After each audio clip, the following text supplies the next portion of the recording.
ये ध्यान रखना है ईआरओ को भी और एडिशनल ईआरओ को भी कि ऐसा ये जो हमारा नोटिस जनरेशन का कार्य है ये ईआरओ नेट से होगा, मतलब official.eci.gov.in, और उसमें हम अगर जाएंगे तो ECI नेट पे भी हम वर्क स्पेस पे जाकर हमको ईआरओ नेट 2.0 का सेकंड नंबर का टैब देख रहे हैं।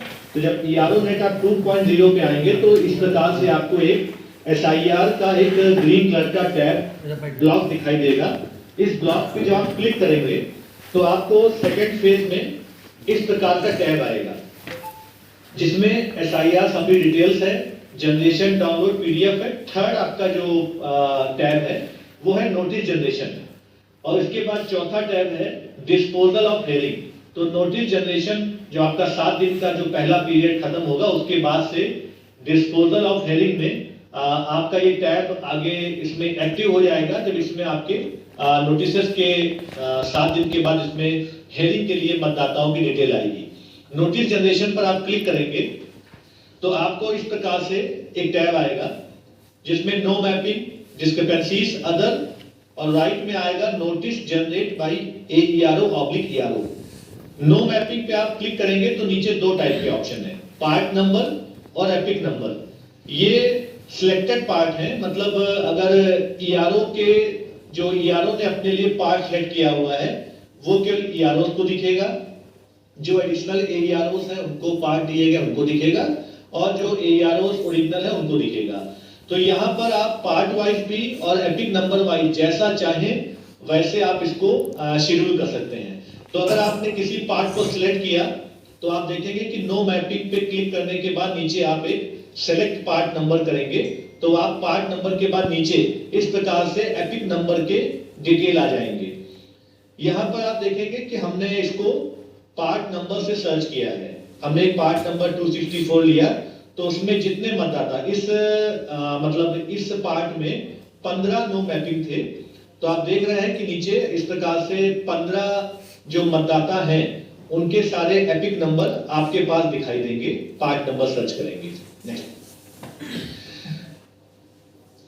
इसके बाद आप देखेंगे कि आप यदि किसी में 50, 60, 70, 80 नो मैपिंग भी हो सकती है किसी पार्ट में, तो आप एक बार में 50 एंट्रीज को सेलेक्ट कर सकते हैं। मतलब किसी पार्ट में अगर 70 नो मैपिंग है तो 50 को एक बार टिक करने के बाद सिलेक्ट करेंगे तो 50 आपकी ऑटोमेटिक सिलेक्ट होंगी, 50 के बाद की ऑटोमेटिक सेलेक्ट नहीं होगी। और 50 को आप सिलेक्ट करके आप शेड्यूल हेडिंग टैब पे आपको जाना होगा, वो आगे दिखाएंगे हम।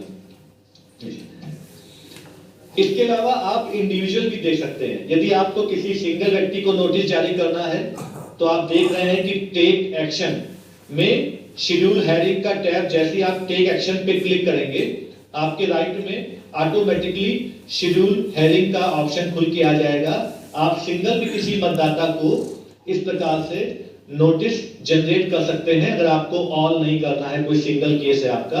और नीचे जो आई बनी हुई है, आई में देखने के लिए आप उसका EF, जो भी उसका EF अपलोड हुआ है उसको भी आप देख सकते हैं। तो आप 50 की एंट्री के आधार पर भी आप शेड्यूल हेडिंग कर सकते हैं, सिंगल पार्ट लेकर भी, एपिक नंबर भी लेकर भी आप नोटिस जनरेट कर सकते हैं। और आई टैब पर दबाकर आप किसी भी मतदाता का अपलोडेड EF देख सकते हैं।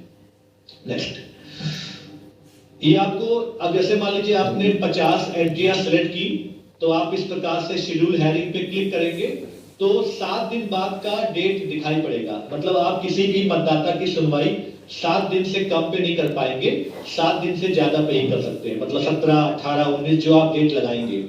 और इसके बाद बगल में हेयरिंग का टाइम भी है कि 12 बजे है कि 1 बजे है कि 2 बजे है। तो आप इस प्रकार से चाहे 10-10 मतदाताओं को, चाहे 20-20 मतदाताओं को, चाहे 50 मतदाताओं को, इस प्रकार से आप शेड्यूल हेडिंग बटन पे क्लिक करके उनका डेट सिलेक्ट करके और यहाँ पे टाइम सिलेक्ट करके सबमिट कर देंगे तो नेक्स्ट, उसके बाद इनका शेड्यूल हेडिंग हो जाएगा। जैसे ही आपका शेड्यूल हेडिंग होगा आप जाएंगे राइट वाले कॉलम में। राइट वाला कॉलम आपका है नोटिस जनरेटेड बाय AERO/ERO। मतलब कि जैसे ही आपने 50 लोगों को शेड्यूल हेडिंग किया, हेडिंग करने के बाद जैसे ही वहां से उनकी हेडिंग अपडेट हुई आप आ जाएंगे लास्ट कॉलम में नोटिस जनरेटेड बाय AERO/ERO, और यहाँ पे आपको वही सब मतदाता दिखेंगे जिनका आपने हेयरिंग शेड्यूल किया हुआ है। यहाँ पर एक बार में आप 10 ही नोटिस को एक बार में डाउनलोड कर सकते हैं। तो अगर मान लीजिए आपने वहां 50 नोटिस जनरेट किए हुए हैं, तो यहाँ आपको 10 आप सिलेक्ट करेंगे एक साथ, और जैसे ही आप 10 को सिलेक्ट करेंगे, राइट में डाउनलोड नोटिस का ऑप्शन दिया हुआ है, तो आपके 10 नोटिस एक बार में जनरेट हो जाएंगे। इसके बाद नेक्स्ट 10, फिर नेक्स्ट 10, ऐसे 10 के फेर में आप यहाँ सिलेक्ट करेंगे और डाउनलोड नोटिस करेंगे, और डाउनलोड नोटिस करके वो ऑटोमेटिकली डाउनलोड PDF में आपके 10 नोटिस आ जाएंगे। इसके बाद अगर आप चाहते हैं कि सिंगल नोटिस है, तो आप PDF मर्जर के माध्यम से अपने 10 नोटिस को, 20 नोटिस को, 50 नोटिस को आप मर्ज PDF भी कर सकते हैं, और उसके बाद आप सीधे किसी वेंडर को दे सकते हैं कि हमारा एक पार्ट कंप्लीट हो गया है, वो उसके नोटिस प्रिंट करके दे देगा। यहाँ पर प्रिंटिंग में इस चीज का ध्यान रखना है कि नोटिस 2 पेज में है, इसको आगे पीछे नहीं छपवाना है। इस बात का सभी ERO, सभी एडिशनल AERO और जो व्यासी उनके साथ काम करेंगे उनको बता दिया जाए, और वेंडर को भी बता दिया जाए कि नोटिस 2 पेज का है, जिसका सबके पास सैंपल होगा। इस समय सारे ERO, डिप्टी DO और DO सर के पास सैंपल होगा। आप सभी देख रहे होंगे कि जो नोटिस का सेकंड पेज है उसके पीछे पावती लगी है नीचे। तो अगर आपने नोटिस को पेज बचाने के लिए आगे पेज छपवा लिया, तो जब आप नोटिस का रिसीविंग फाड़ेंगे तो ARO या ERO का साइन भी फट जाएगा। तो इस पे ध्यान रखना है कि नोटिस 2 पेज में छपेगा, और 2 पेज में छपने के बाद इसको आप नोटिस रिसीव कराकर ये BLO अपने पास प्राप्ति रख लेगा, ताकि उसके बाद वो अगले स्टेप पे जाके शेड्यूल हेयरिंग में नोटिस को अपलोड कर सके डिस्ट्रिक्ट में। तो यहाँ से आप सभी को इस प्रकार से अपनी एक्टिविटी सारे एडिशनल AERO को भी करनी है, सारे ERO को करनी है, और सारे AERO को करनी है। यहाँ पर मैं नोटिस जनरेट करने से पहले, जैसा सर का निर्देश था, एक बहुत इंपॉर्टेंट चीज है कि ये नोटिस का एक प्रारूप आप सभी के हाथ में होगा। आप देख रहे हैं कि उसमें लेफ्ट में नोटिस में उनका नाम, एपिक नंबर, पता, उसके बाद उसमें दिनांक, समय, राइट साइड में डॉक्यूमेंट्स और नीचे पावती।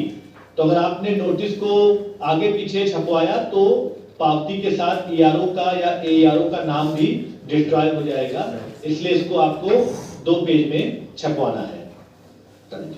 यहाँ पर सबसे इंपॉर्टेंट मेरा सभी से रिक्वेस्ट है कि जो आपने